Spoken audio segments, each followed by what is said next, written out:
নমস্কাৰ বন্ধুসকল, আপোনালোকক মোৰ নতুন ভিডিঅ'টিলৈ স্বাগতম জনাইছোঁ। যিসকল মানুহে ৰাতিপুৱা শুই উঠাৰ পাছতে খোজ কাঢ়াৰ অভ্যাস আছে তেওঁলোকে নিশ্চয় জানে যে ৰাতিপুৱা খোজ কাঢ়িলে দিনটোৰ বাবে শাৰীৰিকভাৱে আৰু মানসিকভাৱে যথেষ্ট সতেজতা লাভ কৰা হয়।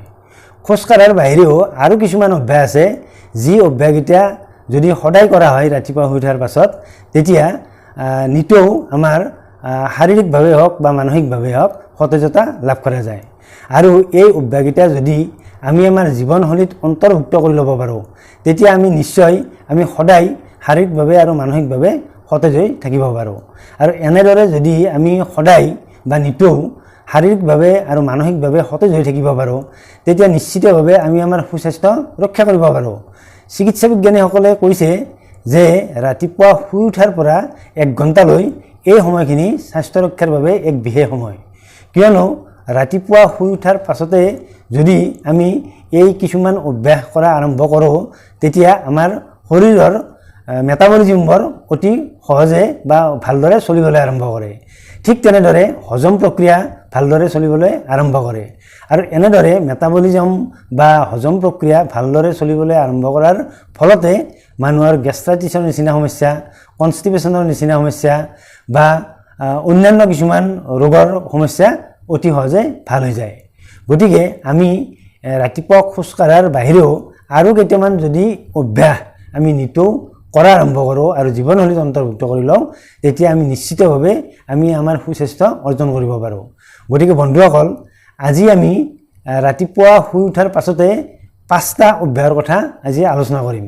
এই 5টা অভ্যাস যদি আমি আমাৰ জীৱনশৈলীত অন্তৰ্ভুক্ত কৰি লৈ নিতৌ কৰা আৰম্ভ কৰোঁ তেতিয়া নিশ্চিতভাৱে আমাৰ সুস্বাস্থ্য ৰক্ষা কৰিব পাৰোঁ। গতিকে বন্ধুসকল, আহকচোন কি 5টা অভ্যাস আমি নিতৌ কৰিলে আমাৰ সুস্বাস্থ্য সহজে অৰ্জন কৰিব পাৰোঁ সেই বিষয়ে আজি আলোচনা কৰোঁ। আহক। ৰাতিপুৱা শুই উঠাৰ পাছতে কৰিবলগীয়া এটি অভ্যাস হৈছে শুই উঠাৰ পাছতে 1 গিলাচ বা 2 গিলাচ কুহুমীয়া গৰম পানী সেৱন কৰিব লাগে। কিয়নো ৰাতি আমি যেতিয়া 6 ঘণ্টা বা 7 ঘণ্টা শুই থাকোঁ তেতিয়া আমাৰ শৰীৰ কাৰ্যবোৰ বা মেটাবলিজমবোৰ চলি থাকে। আৰু এনেদৰে শৰীৰ কাৰ্যবোৰ চলি থকাৰ ফলত আমাৰ শৰীৰৰ পানী যথেষ্টখিনি খৰচ হয়।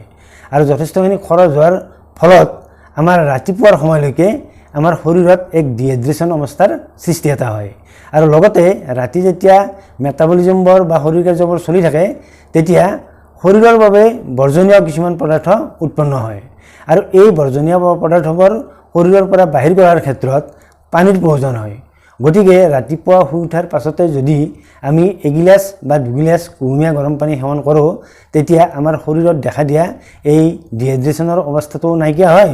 লগতে আমাৰ শৰীৰত বৰ্জনীয় পদাৰ্থ যিবোৰ উৎপন্ন হৈছিল সেই বৰ্জনীয় পদাৰ্থবোৰো অতি সহজে বাহিৰ হৈ যায় পেচাবৰ সৈতে। গতিকে আমি ৰাতিপুৱা শুই উঠাৰ পাছতেই 1 গিলাচ বা 2 গিলাচ, যিসকলে 2 গিলাচ পাৰে 2 গিলাচ সেৱন কৰিব পাৰে বা যিসকলে 2 গিলাচ সেৱন কৰিবলৈ টান পায় তেওঁলোকে 1 গিলাচ গৰম পানী সেৱন কৰিলেও হয়। আৰু এনেদৰে কুহুমীয়া গৰম পানী সেৱন কৰাৰ পাছতে আমাৰ মেটাবলিজমবোৰ সোনকালে এক্টিভেট হৈ যায় আৰু আমাৰ হজম প্ৰক্ৰিয়াও সোনকালে এক্টিভেট হয়, যাৰ বাবে আমাৰ কিছুমান ৰোগ অতি সহজে দূৰ হয়। ৰাতিপুৱা শুই উঠাৰ পাছতে কৰিবলগীয়া আন এক অভ্যাস হৈছে ডিপ ব্ৰিডিং এক্সাৰচাইজ, অৰ্থাৎ গভীৰ শ্বাস প্ৰশ্বাস লোৱা অভ্যাস। আজিকালি বেছিভাগ মানুহেই নানান ধৰণৰ মানসিক চাপত ভুগি থকা দেখা যায়। আৰু এনেদৰে মানসিক চাপত ভুগি থকাৰ ফলত মানুহৰ কোনো কামতে মনোযোগ দিব নোৱাৰা অৱস্থা এটাৰ সৃষ্টি হয়। অৰ্থাৎ আজিকালি বেছিভাগ মানুহেই এনেদৰে টেনশ্যন, ষ্ট্ৰেছ বা ডিপ্ৰেশ্যনত ভুগি থকাৰ ফলত মানুহ মানসিকভাৱে হওক বা শাৰীৰিকভাৱে হওক দুৰ্বল হোৱা দেখা যায়। আৰু এনে দুৰ্বলতাৰ ফলত মানুহৰ স্বাস্থ্যত যথেষ্ট ক্ষতি হয়। সেইবাবে মানুহে যদি ৰাতিপুৱা শুই উঠাৰ পাছতেই গভীৰ শ্বাস প্ৰশ্বাস লোৱাৰ অভ্যাস এটা কৰে তেতিয়া মানুহৰ মনৰ পৰা বিভিন্ন ধৰণৰ মানসিক চাপ অতি সহজেই আঁতৰি যায়। আমি জানো যে বিভিন্ন ধৰণৰ গভীৰ শ্বাস প্ৰশ্বাস লোৱা এক্সাৰচাইজ আছে আৰু এইবিলাকক প্ৰাণায়াম পদ্ধতি বুলি কোৱা হয়। আৰু ইয়াৰ ভিতৰত এক প্ৰাণায়াম পদ্ধতি হৈছে অনুলোম বিলোম। সেইবাবে মানুহে যদি নিতৌ ৰাতিপুৱা শুই উঠাৰ পাছতে 5 মিনিটৰ পৰা 10 মিনিট সময় অনুলোম বিলোম প্ৰাণায়াম কৰাৰ অভ্যাস গঢ়ি তোলে তেতিয়া মানুহে অতি সহজে মনৰ পৰা বিভিন্ন ধৰণৰ মানসিক চাপ বিদায় দিব পাৰে। আৰু এনেদৰে মানসিক চাপ বিদায় দিয়াৰ ফলত মানুহ মানসিকভাৱে আৰু শাৰীৰিকভাৱে শক্তিশালী হোৱা দেখা যায়। আৰু মানসিকভাৱে বা শাৰীৰিকভাৱে শক্তিশালী হোৱা মানে মানুহে অতি সহজে সুস্বাস্থ্য লাভ কৰিব পাৰে। ৰাতিপুৱা কৰিব পৰা আন এক অভ্যাস হৈছে, অৱশ্যে এই অভ্যাসটো বিচনাৰ পৰা নমাৰ আগতেই অৰ্থাৎ শুই থাকিয়েই এই অভ্যাসটো কৰিব লাগে। এই অভ্যাসটোক অৱশ্যে গা মুৰি ভঙা বুলিও ক'ব পাৰি।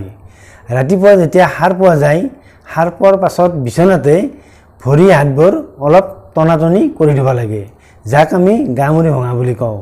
ভৰি দুখনো অগা পিছা কৰি দিব লাগে আৰু ঠিক তেনেদৰে হাত দুখনো আমি বিচনাতে অগা পিছা কৰি দিব লাগে। তেতিয়া আমাৰ ৰাতিপুৱাই ৰক্ত সঞ্চালন প্ৰক্ৰিয়া ভাল হৈ পৰে আৰু ৰক্ত সঞ্চালন প্ৰক্ৰিয়া ভাল হোৱাৰ লগে লগে আমাৰ মেটাবলিজমবোৰো এক্টিভ হৈ পৰে। গতিকে তাৰ পাছত আমি বিচনাৰ পৰা নামি যিসকলে ৰাতিপুৱা খোজকাঢ়িবলৈ যায়, খোজকাঢ়িব যাব পাৰে বা অন্যান্য অভ্যাসবোৰ আৰম্ভ কৰিব লাগে। গতিকে আমি এনেদৰে বিচনাত থাকিও আমি গা মুৰি ভঙা বুলি যাক কওঁ, গা মুৰি ভাঙিও আমি আমাৰ শৰীৰটো এক্টিভেট কৰি ল'ব পাৰোঁ। আৰু এনেদৰে কৰা অভ্যাসেও স্বাস্থ্য ৰক্ষাত যথেষ্ট সহায় কৰে। ৰাতিপুৱা কৰিব লগা 4 নম্বৰ অভ্যাসটো হৈছে তেলেৰে মুখখন কুলি কৰা। ইয়াৰ বাবে আমি এচামুচ খাটি সৰিয়হৰ তেল বা খাটি তিলৰ তেল বা খাটি নাৰিকল তেল ল'ব লাগে আৰু তেল চামুচ আমি মুখত লৈ মুখৰ ভিতৰত তেলখিনি ঘূৰাব লাগে। এনেদৰে 10 মিনিট বা 15 মিনিট সময় মুখৰ ভিতৰত তেলখিনি ঘূৰালে আমাৰ দাঁতৰ ভিতৰত থকা বিভিন্ন মলিবোৰ বা বীজাণুবোৰ এই তেলত লাগি আহে। লগতে আমাৰ মুখৰ ভিতৰত যদি কোনো ধৰণৰ ইনফ্লামেশ্যন হৈ থাকে, সেই ইনফ্লামেশ্যনো লগে লগে ভাল হৈ যায়। আৰু 10 মিনিট বা 15 মিনিট সময় এনেদৰে তেলখিনি ঘূৰোৱাৰ পাছত তেলখিনি পেলাই দিব লাগে আৰু তাৰ পাছতে কুহুমীয়া গৰম পানীৰে মুখখন ধুই পেলাব লাগে। এনে অভ্যাস কৰিলে আমাৰ ওৰেল হেল্থ যথেষ্ট ভাল হয় আৰু ওৰেল হেল্থ ভাল হ'লে আমাৰ অভাৰঅল স্বাস্থ্যও ভাল হয়, যিহেতু আমাৰ অভাৰঅল স্বাস্থ্যৰ লগত ওৰেল হেল্থৰ এক সম্পৰ্ক জড়িত হৈ থাকে। ৰাতিপুৱা শুই উঠাৰ পাছত কৰিব লগা 5 নম্বৰ অভ্যাসটো হৈছে ঠাণ্ডা পানীৰে গা ধোৱা। লগতে ঠাণ্ডা পানীৰে চকু মুখ ভালদৰে ধুই ল'ব লাগে। অৱশ্যে ঠাণ্ডা পানীৰে ৰাতিপুৱা গা ধোৱা অভ্যাসটো বেছি ঠাণ্ডাৰ দিনত অৰ্থাৎ জানুৱাৰী বা ডিচেম্বৰ মাহত নকৰাই ভাল। গৰমৰ দিনতে আচলতে এই ঠাণ্ডা পানীৰে গা ধোৱা অভ্যাসটো কৰিব লাগে। ঠাণ্ডা পানীৰে গা ধোৱা অভ্যাস কৰিলে তেজৰ WBC ভালদৰে কাম কৰে আৰু তেজৰ WBC যেতিয়া ভালদৰে কাম কৰে তেতিয়া আমাৰ ৰোগ প্ৰতিৰোধ ক্ষমতাও শক্তিশালী হৈ উঠে আৰু ৰোগ প্ৰতিৰোধ ক্ষমতা শক্তিশালী হৈ উঠা মানে আমি বিভিন্ন ৰোগ ব্যাধিৰ পৰা অতি সহজে হাত সাৰি থাকিব পাৰোঁ। আৰু ৰাতিপুৱা শুই উঠি যেতিয়া প্ৰথমে ঠাণ্ডা পানীৰে চকু ধুই ল'ব লাগে বা মুখ ধুই ল'ব লাগে। চকু মুখ ধুই ল'লে চকুত থকা বিভিন্ন বীজাণুবোৰ অতি সহজে আমাৰ মুখত নোসোমোৱাকৈ পাৰ হৈ যায় আৰু চকুৰ বীজাণুবোৰ তেতিয়া মুখত সোমোৱাৰ চান্স নাথাকে। সেইবাবে ৰাতিপুৱা শুই উঠাৰ পাছতে ঠাণ্ডাৰ দিনত নহয়, অৱশ্যে গৰমৰ দিনতে ভালদৰে ঠাণ্ডা পানী চকুত এনেদৰে দুয়োটা চকুতে মাৰি দিব লাগে আৰু চকু ধোৱাৰ পাছত ভালদৰে মুখখনো কুলি কৰি ধোৱা লাগে। আৰু এনে অভ্যাসে চকুৰ বীজাণু মুখলৈ যোৱাৰ পৰা বিৰত ৰাখে আৰু এনে অভ্যাসে আমাৰ সুস্বাস্থ্য ৰক্ষাত ভাল কাম দিয়ে। বন্ধুসকল, আমি ৰাতিপুৱা শুই উঠাৰ পাছতে কি 5টা অভ্যাস নিয়মিতভাৱে কৰিলে আমি আমাৰ সুস্বাস্থ্য অৰ্জন কৰিব পাৰোঁ বা সুস্বাস্থ্য ৰক্ষা কৰিব পাৰোঁ, সেই বিষয়ে কিছু কথা শুনিলে। যদিহে আপোনালোকে আজিৰ ভিডিঅ'টো ভাল পাইছে তেনেহ'লে ভিডিঅ'টিত লাইক এটা কৰিব। লগতে ভিডিঅ'টি শ্বেয়াৰ কৰিবলৈ আপোনালোকক অনুৰোধ জনালোঁ। লগতে আমাৰ স্বাস্থ্য ৰক্ষাৰ চেনেলটি ছাবস্ক্ৰাইব কৰি থ'বলৈও অনুৰোধ জনালোঁ। অন্য এটা ভিডিঅ'ত আপোনালোকক লগ পোৱাৰ প্ৰতিশ্ৰুতিৰে আজিলৈ সামৰিছোঁ। ধন্যবাদ।